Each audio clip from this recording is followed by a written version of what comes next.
Next on Reboot Your Life. We speak with an expert whose specialty is getting people unstuck from their wellness journeys. Plus, a soldier's resilience story from the famous 101st Airborne with the first X3 bionic leg. From Riverside Recovery, it's Reboot Your Life. Experience the ultimate reboot of your journey. Start anew and rediscover you. Transform your story. Rewrite your life. It's Reboot Your Life with Cary Harrison.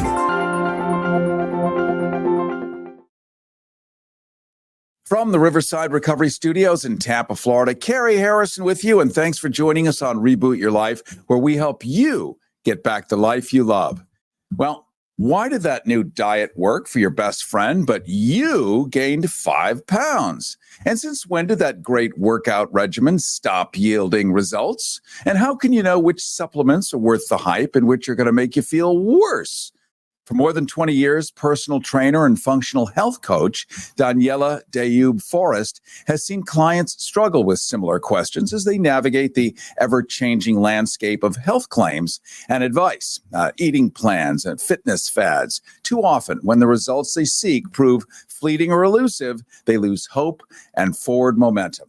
They become stuck in their wellness journey. Imagine stuck in your wellness journey. Yeah, that's not fun either. Daniella's new book, Own Your Wellness, giving you the tools to break through your health plateaus, may help anyone looking to take control of their well-being and unlock the secrets to sustained health.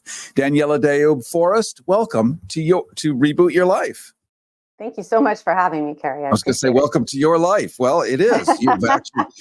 You're going to tell us how you did it. You write that you've dealt with your own health battles, from eating disorders to osteoporosis, even an autoimmune disease. Clearly, this is why your book differs from traditional health guides. I've always argued that, my own health challenges are basically why I do what I do for a living. Because every time I learn something new, whether it's just a sprained ankle or headaches that are coming back, I do the research and I learn all kinds of new things. And it turns out most of my clients are dealing with similar issues as well. You emphasize the need for a personalized approach to wellness. How can somebody identify what truly works for them amidst a sea of health advice, TV, newspapers, YouTube, Facebook, TikTok? How does anyone figure out how to do this now? Well, that's why I wrote this book, is so that I can give people the information that they need to make informed decisions. And I really walk them through the process of applying a scientific method to trying out these new things, right? So you don't want to start a new diet and a new exercise regimen and a new supplement all in the same day, right? We want to come at it piece by piece, see if it's working before we double down on it. And it gets worse. I guess if you did it in one day, took everything all at once, you really can't monitor what's doing what. If there are potential side effects, you suddenly feel exhausted or you feel perky, you don't know which component. And so titrating up or doing it piecemeal one by one, you can then sort of monitor each leg of this journey. Yeah, absolutely. And so I use actually the word titration a lot when I'm talking about supplementation. And when you're, pulling in different vitamins and minerals and things into your routine to see if they're working for you, if you start 3 different new ones at the full dose on the same day and you feel miserable by the end of the week, which one of those was the culprit? Or conversely, if you start losing weight or you start having better thinking, which one of those is helping? You don't really know. So I really encourage people just to slow things down. Take one bite of information, utilize it, and then move on to the next thing. Having dealt with, serious conditions as you have in the past, which of course, like with any of us, pain is a great motivator. So it motivated you to write this book and be able to tell stories and help people find relief finally in difficult lives. What about recovery? People who are dealing with alcohol and addiction, is there a connection with food and supplements and things that we know about? Oh, absolutely. I mean, I don't lean into the mental health concept very much throughout the book because I want to make sure I'm staying in my lane. But the reality is we all know that when we're making healthy choices, we're getting outside and getting some sunshine. We're eating fruits and vegetables and healthy proteins. We're getting lots of sleep at night. All of us feel better emotionally when we're doing things to move ourselves forward in that direction.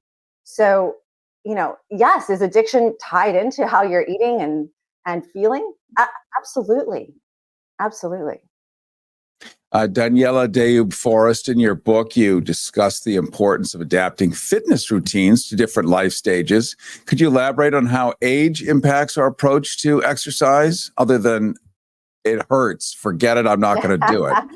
Well, the reality is, as we get older, it's so much harder to hold muscle tone on our bodies and to keep the muscle that we're working on.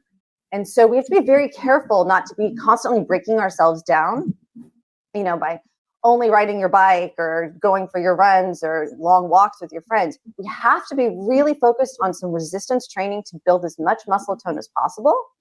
And we need to start working more on balance so that we don't fall, right? So we don't have further injuries as we get older.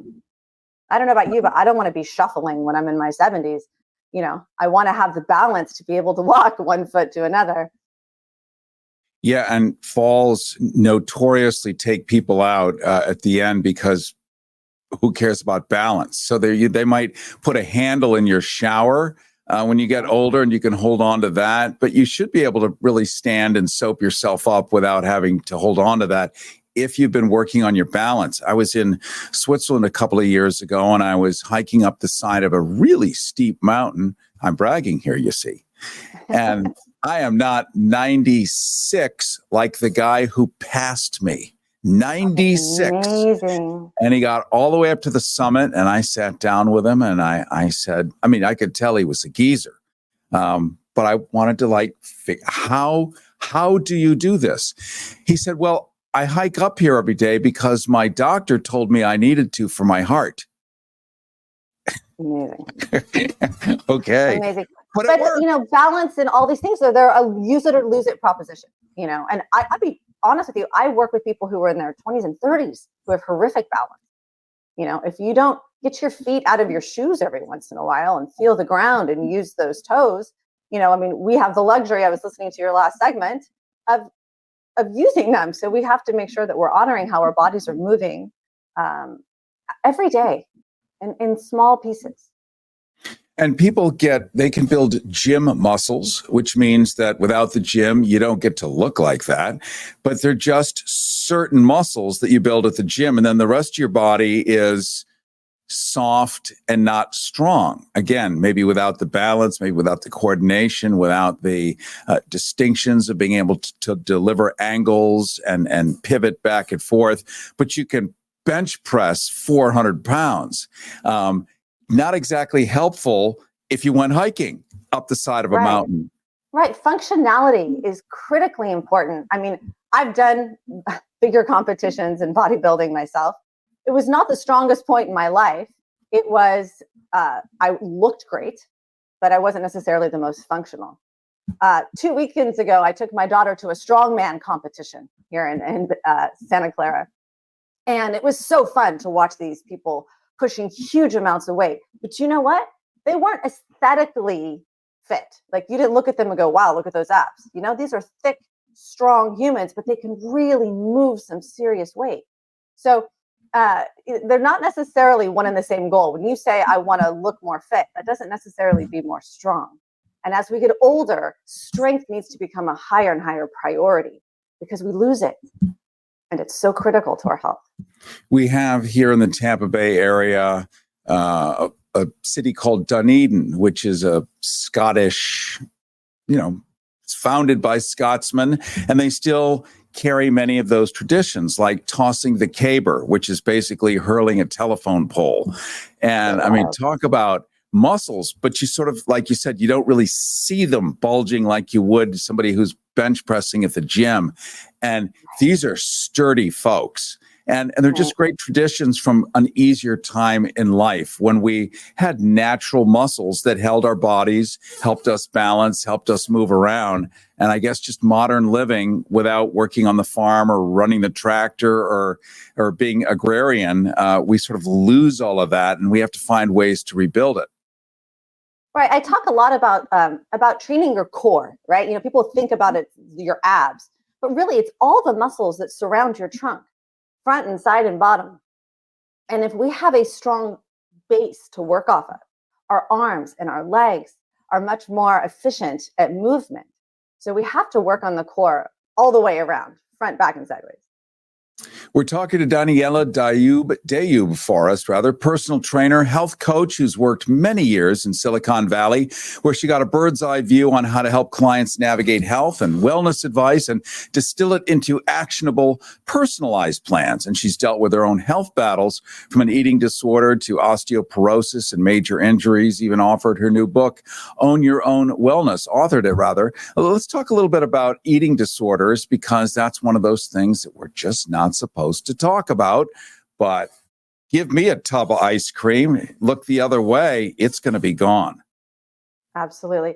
I have to say, unfortunately, just anecdotally, working with all these clients over so many years, it is a rare adult that I've worked with who doesn't have some form of disordered eating, whether it's orthorexia, where they're, you know, every bite of food has to be organic and perfectly nutrient efficient, or they binge eat at night, or, you know, they're starving themselves on a daily basis.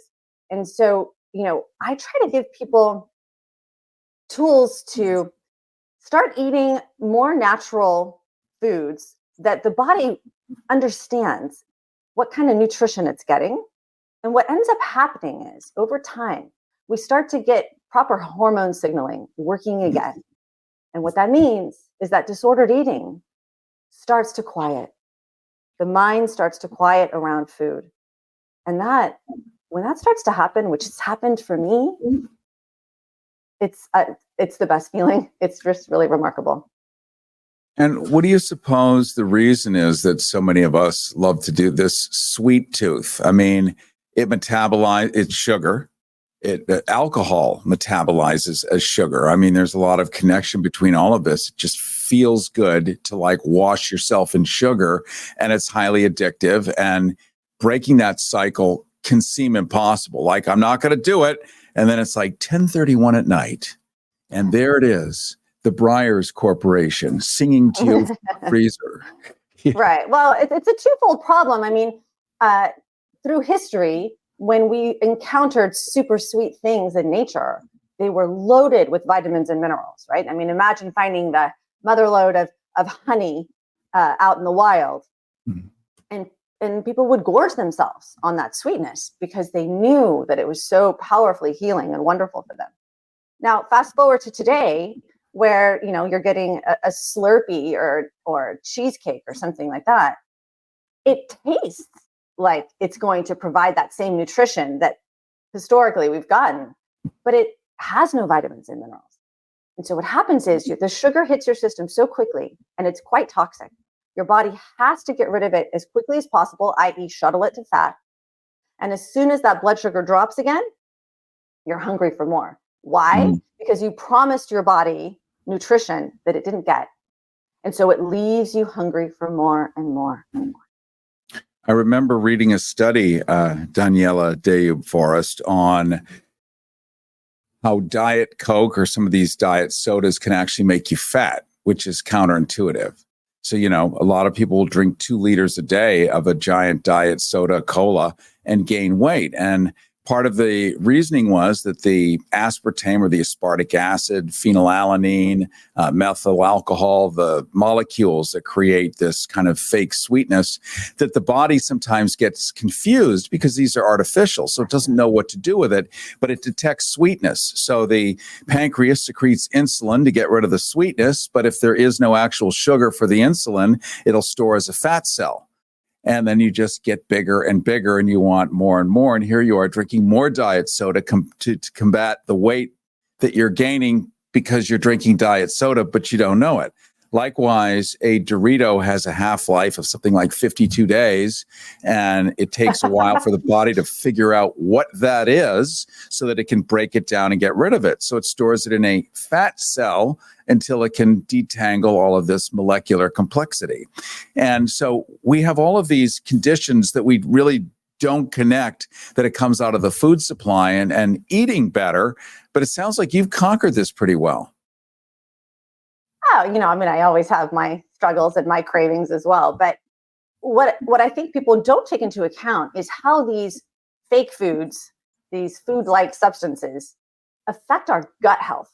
And so, when you're drinking diet sodas all day long, eating ultra-processed foods, it doesn't provide our bodies with the nutrition that our microbiota need to thrive. When that happens, we end up with a situation called leaky gut. And I'm sure many of your listeners have heard of that. But essentially what that means is the tight junctions in our small intestine are not so tight anymore. And so things are getting through into our bloodstream that shouldn't be getting through. This can cause autoimmunity. This can cause inflammation. This can cause additional food cravings, weight gain, foggy thinking. The list goes on. And a lot of that has to do with what we're feeding ourselves and how our body is able to process or not process those foods. And it can be tough for a lot of people because eating like decent food is expensive. I mean, it's expensive. If you want to eat organic food, bring your wallet, bring your credit cards. It's just kind of the way it is here versus maybe in Europe, where if you want to have some good chemical processed food, it's in the corner. And that's really expensive.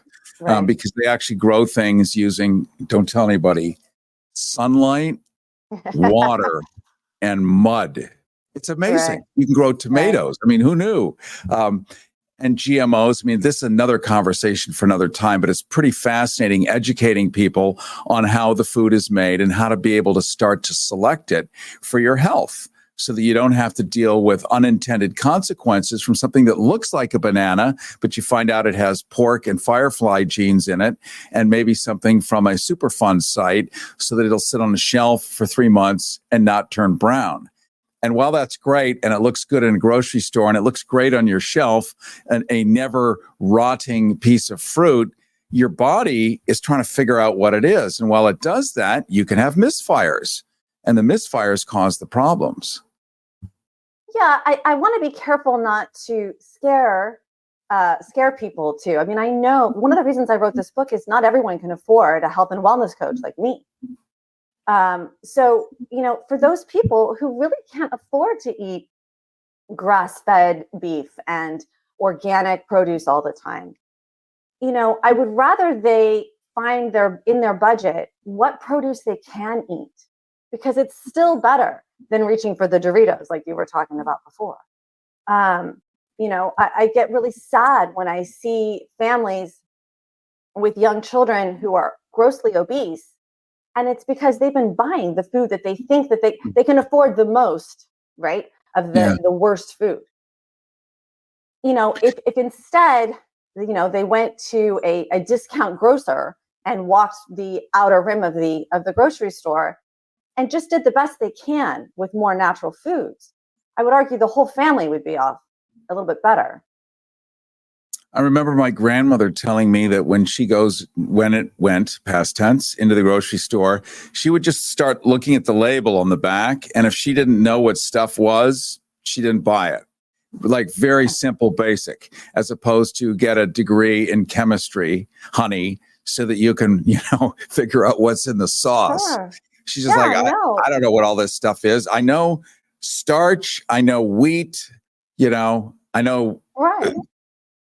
So that's maybe one of the easiest things people can do. Absolutely. Absolutely. Your brain doesn't know what that word is. Your body certainly doesn't know what's going on with it. Right. So, I think if we can make it simple, on the higher level, understanding that a lot of these processed food companies they hire food scientists to figure out the exact amount of salt and sweet and fatty and perfection so that you'll reach for more and more and more of their product. This is this is as much science and marketing as anything else. Daniella, Dayoub, Forrest, you mentioned the 4 foundational aspects of health in your book. Could you walk us through these pillars and how they do contribute to overall wellness? Sure.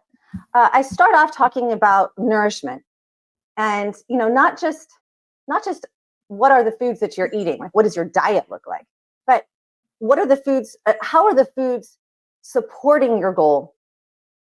And how can you evolve your nutrition over time, even maybe by the seasons? I walk people through opportunities to play with their diet composition.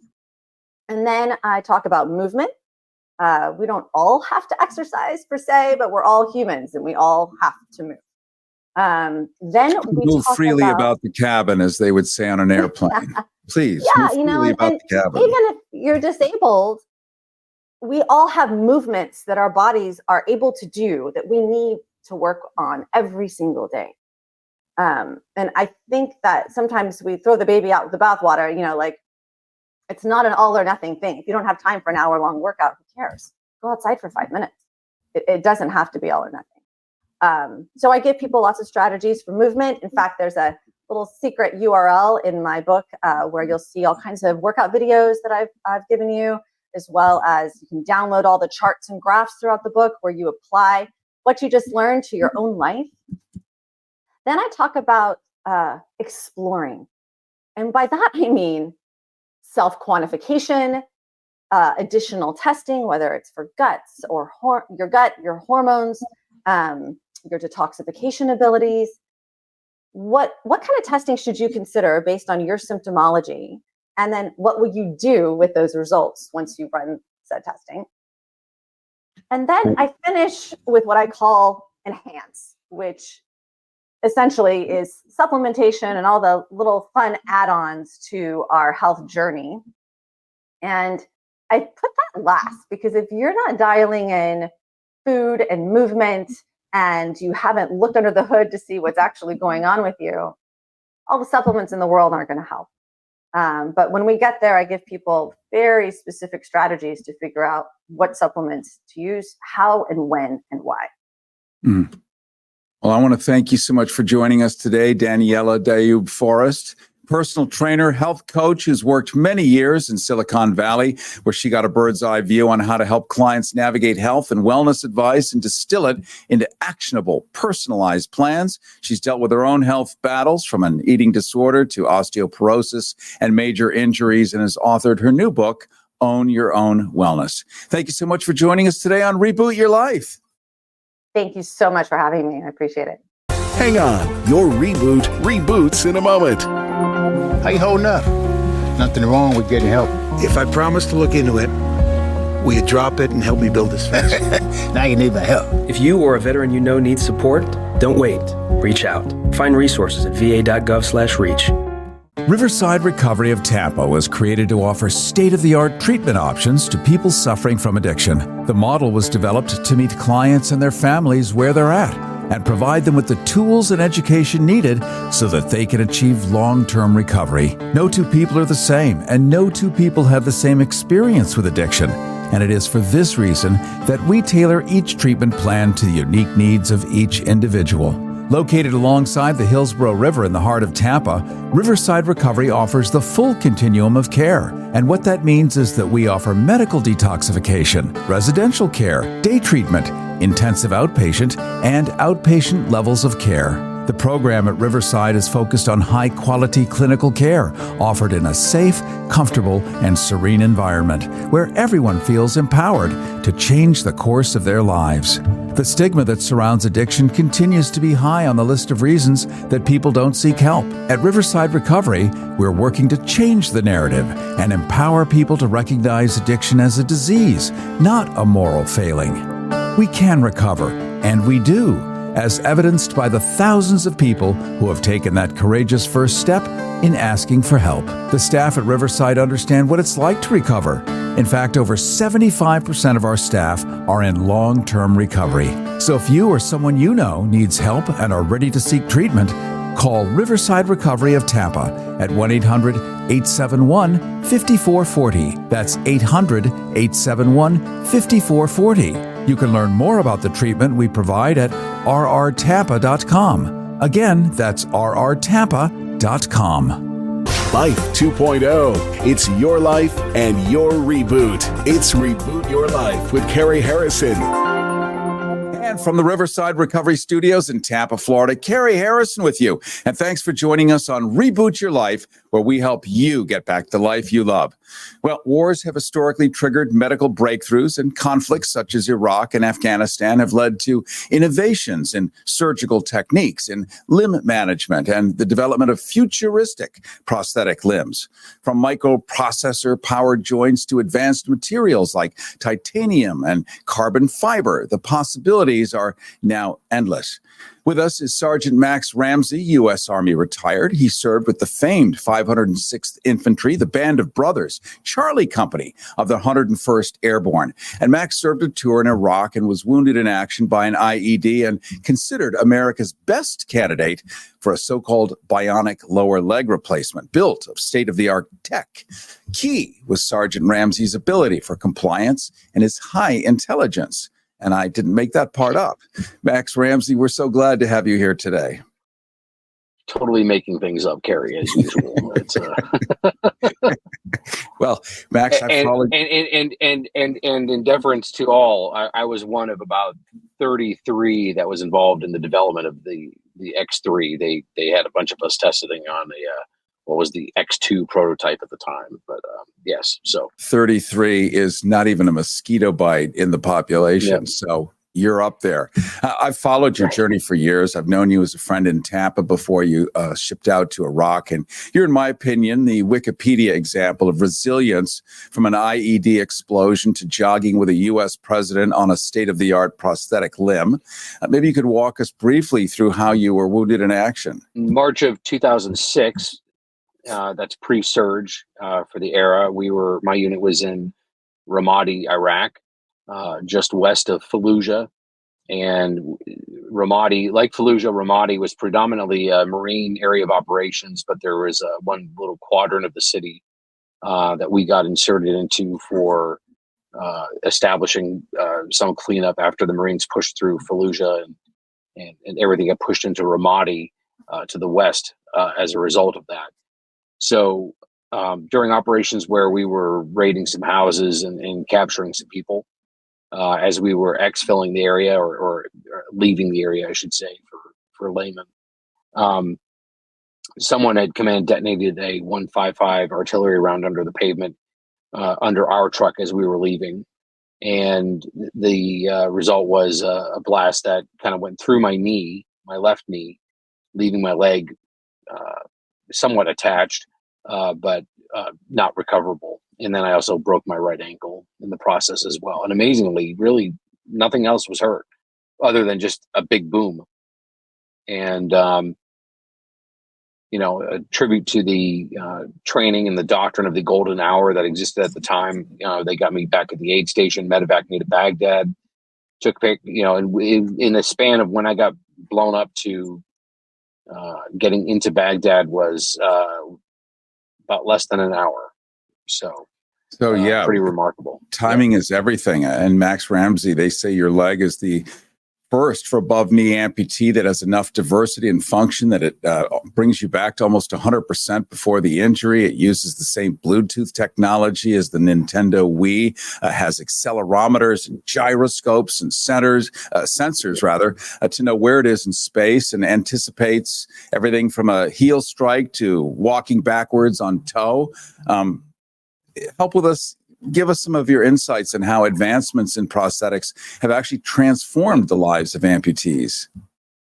So the first microprocessor knee, I'll defer. I don't know for a fact that it was the first microprocessor knee, but once I got to Walter Reed and started going into rehab, above knee amputees were provided something called the C-leg from a company called Autobach. They're based in Europe. Pretty remarkable company with very good hardware. In the C-leg, it had a lot of the rudimentary pieces to enabling better stability while walking, controlled what they call flexion of the knee when the knee bends. And it was very good for its era. Probably the limiting factors for that hardware at the time is that it wasn't very durable. So it was not something that that would be well suited for going on a hike or jumping out of a plane or doing something, in extreme, I guess you could say. But the demands for that from such a young demographic of men and women that were losing limbs prompted the DoD and the Army to engage with these manufacturers to develop higher quality, more resilient, tougher hardware. And that's where the development went into what was called the X2. And the idea of this was to enable a leg that would allow service members that wanted to, redeploy out into the field, as some did. This allowed them to do that. So you had a device that was salt resistant, water resistant, dust resistant, had a higher weight rating, had stronger tolerances for various situations. So the X2 got tested. Go ahead. I was just going to say you have a wicked sense of humor, and this is very serious stuff here. But normally we laugh a lot, but this is serious stuff. So just know I still honor your sense of humor. Yeah, because, and for people that can't laugh at their own situation, I hope they learn to. That's I'd say the lesson on that. You have to be able to enjoy the folly that exists sometimes of being an amputee, and there's plenty of dark humor out there for the community that enjoys it. and I'm not inviting that, but to your point, in your experience, how does the psychological aspect of losing a limb impact the recovery process? It's a big deal, and I actually, my experience is anecdotal to one degree. When I finally got to Walter Reed, I won't say I accepted it per se, but I did ask myself, what choice do I have? The leg is gone. So I'm either going to learn to walk again, maybe run, maybe do some other things. And it turned, which is what I ended up doing. But what choice do you have but to make the best of a situation that's kind of awful? I consider the fact that I was in the military when it happened. I was in the Army and I was at a military hospital. So I'm around other veterans that were in similar circumstances. And by nature, we give each other. Am I allowed to use profanity on this channel? Well, let's find out. Let's not. Maybe you could use the lesser version of the same word. We would give each other grief instead of the sh, what word? Yes. And repeatedly, and it's all generally in good fun. I mean, if you're talking smack to each other's face, you're obviously holding them up on a pedestal behind their back, and that's generally how the brotherhood and the sisterhood of being in the service operate. So that benefit bleeds over into the physical recovery as well, and the physical therapy.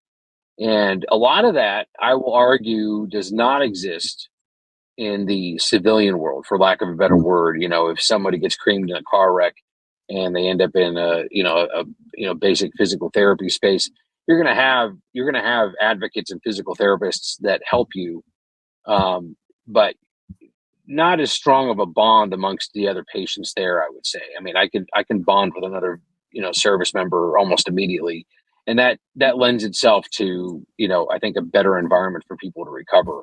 And I think that's one of the reasons why I would argue that of those that have recovered and been able to advance, those that served, I think, have anecdotally done a lot better than many. Cary Harrison with you, and we are talking to Sergeant Max Ramsey. Don't forget to like and share the podcast version after the broadcast version of this program.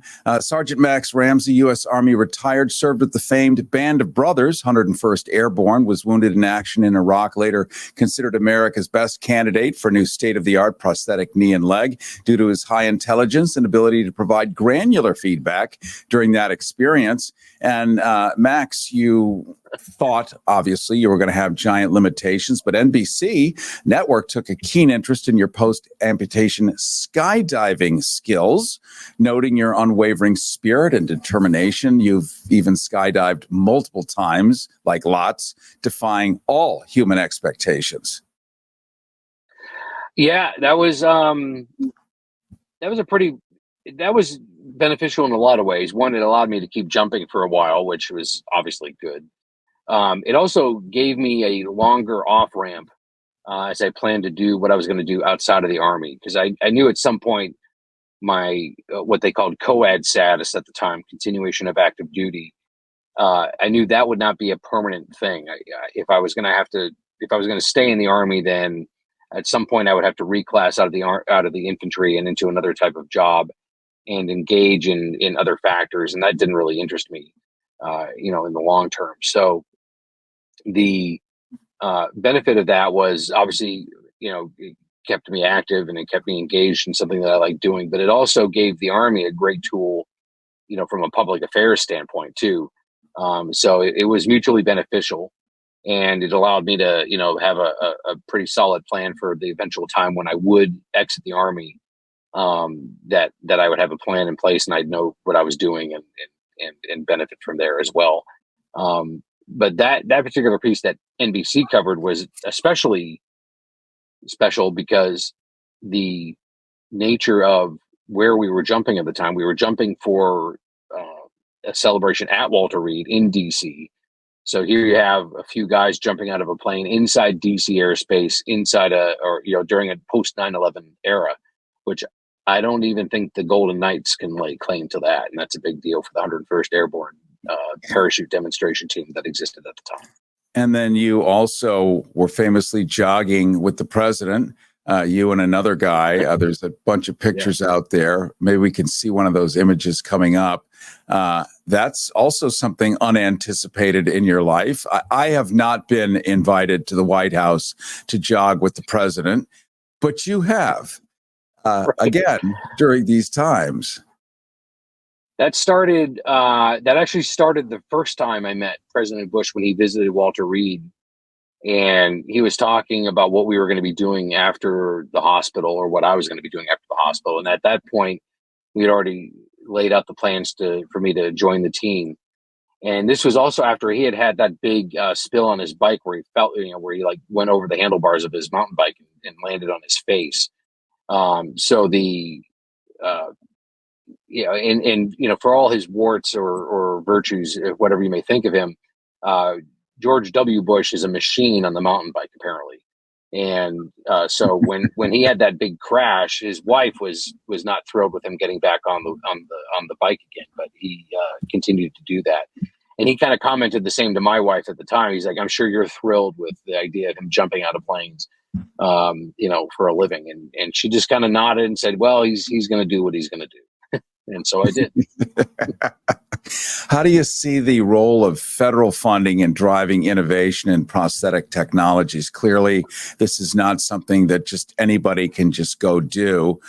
You were lucky you had the entire military backing, the federal government, create this so that it's now available for many others. I guess if you have diabetes and you lose a limb, boom, your technology is now available. Federal funding really has played a major role.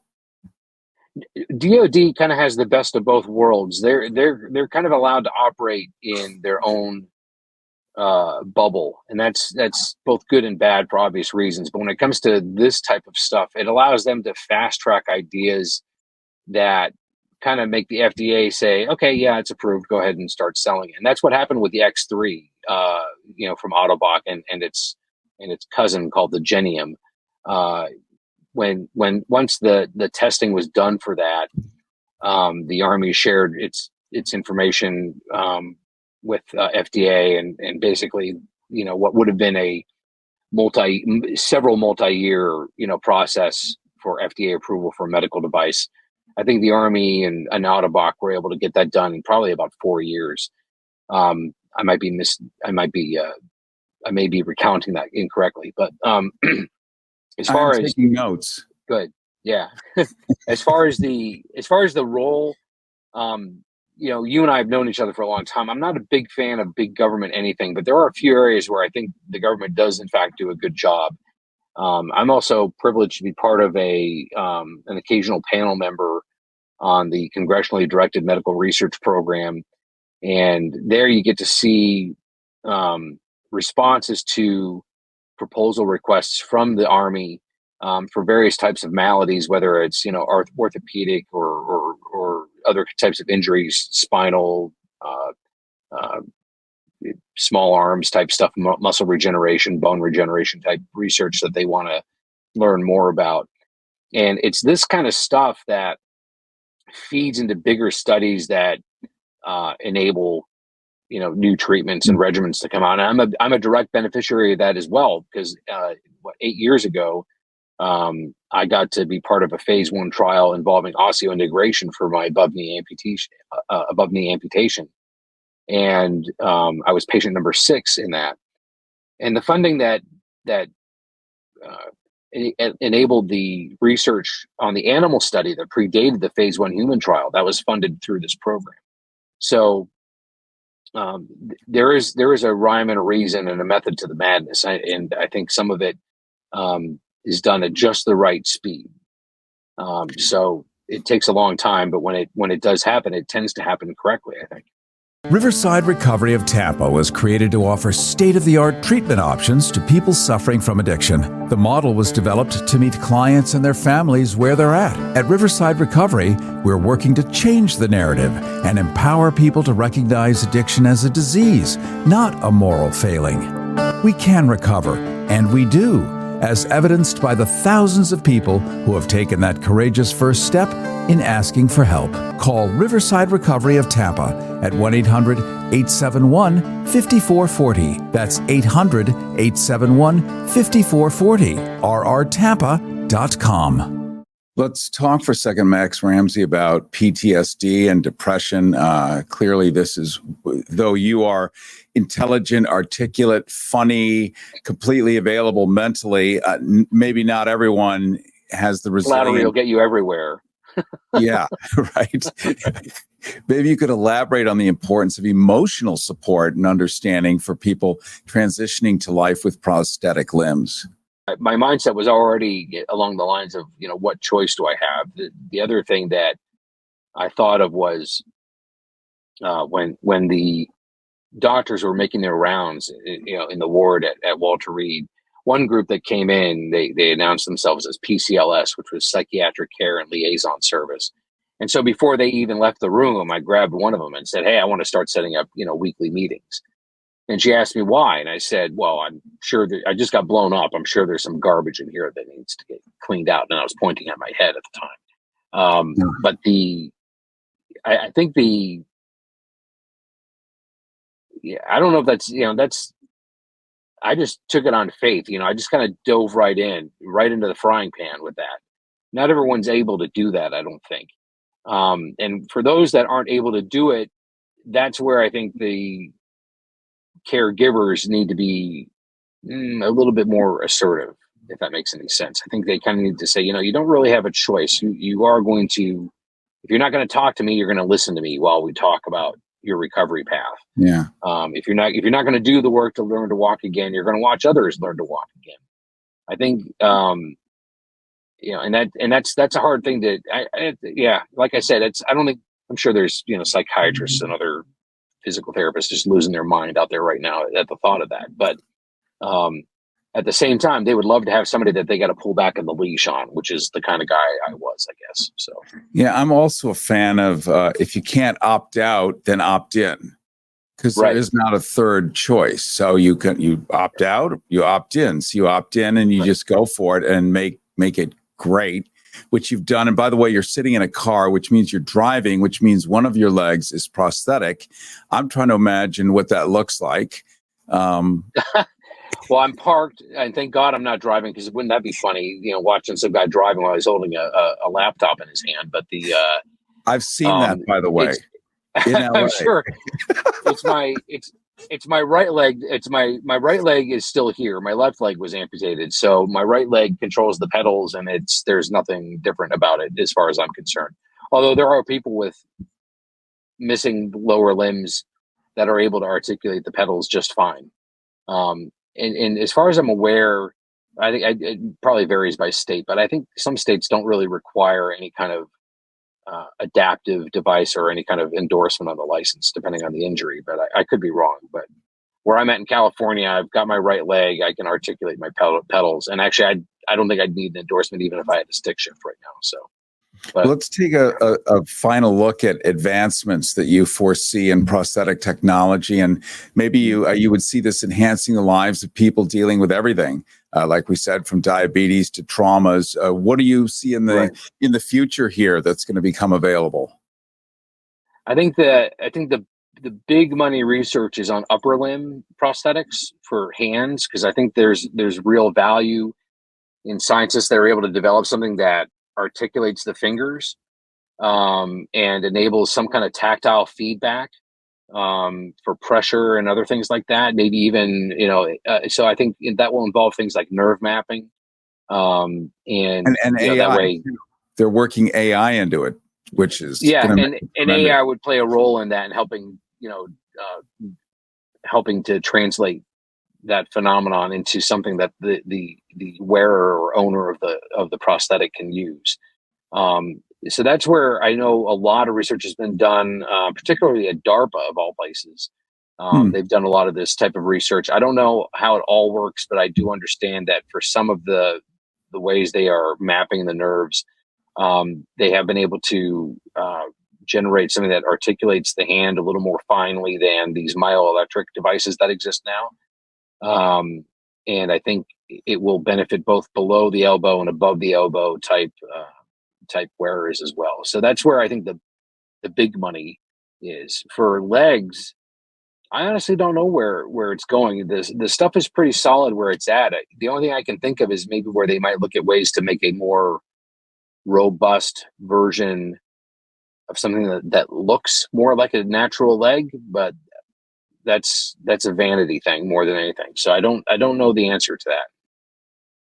You're a wonderful model of resilience, and it's important that we go from theoretical to practical, and we hear voices of people who actually pulled off extraordinary things and found out how doable it is, no matter what any of us is up against.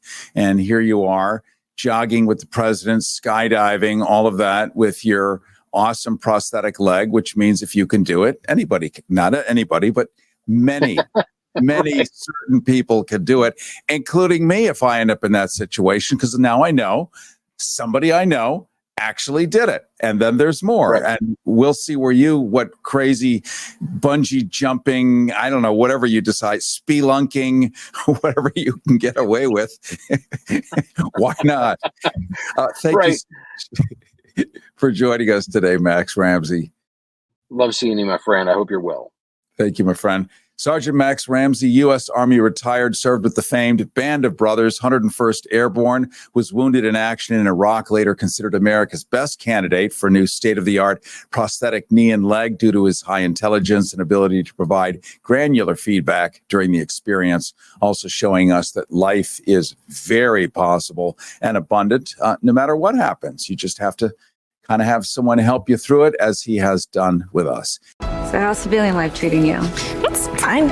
When I got out, I didn't want to admit that there was anything wrong because I felt like a failure. Maybe you are fine, but if you're not, it's okay. Thank you. Veterans find resources at va.gov/reach. Are you familiar with Riverside Recovery of Tampa? Well, they offer a profound, all-embracing approach to addiction treatment. With a dedicated team of empathetic professionals, Riverside Recovery is committed to guiding individuals on their path to enduring recovery, using a variety of science-backed therapies, counseling, and support services. Riverside Recovery values the individuality of every recovery journey. Their tailored treatment plans respond to the specific needs, the hurdles, the goals of each resident, providing effective aid regardless of whether you're taking your first steps in recovery or maintaining your progress. With Riverside, recovery isn't just achievable, it's an influential journey towards a healthier, brighter future. The testimonials of those who've undergone treatment there are evidence of rediscovered self-worth and potential. Located on the tranquil Hillsborough River of Tampa, Riverside serves as a peaceful haven, promoting self-discovery and healing. They acknowledge that recovery is about more than just overcoming difficulties. It's also about finding your innate strength and resilience. The Riverside Recovery's committed team are your empathetic allies in your recovery journey. They comprehend that genuine healing involves the mind, the body, and the spirit, meticulously dealing with all facets of addiction. You can discover more at rrtampa.com. That's rrtampa.com. Or reach out at 1-800-871-5440. That's 800-871-5440. 800-871-5440 or rrtampa.com. You can tweet us anytime on X at Reboot Your Life. Life 2.0. It's your life and your reboot. It's Reboot Your Life with Cary Harrison.